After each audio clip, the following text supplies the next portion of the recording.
గురించి మాట్లాడుతున్నా. ఏంది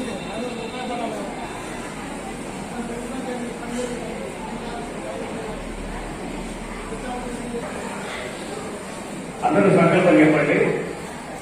మమ సహకుటుంబస్య విజయ అభయ ఆయుర ఆరోగ్య ఐశ్వర్య అభివృద్ధం ధర్మార్థ కామ్యమోక్ష చతుర్విధ సిద్ధ్యర్థం భక్తి జ్ఞాన వైరాగ్య ప్రాణకోటీనాం క్షేమ సిద్ధ్యర్థం శ్రీ పరమేశ్వర ప్రియత్యర్థం శ్రీ సాయినాథ దేవత ఉద్దిష్ట శ్రీ సాయినాథ దేవత ప్రియత్యర్థం శ్రీ సాయినాథ అష్టోత్తర శత పూజాంచ కరిష్యే.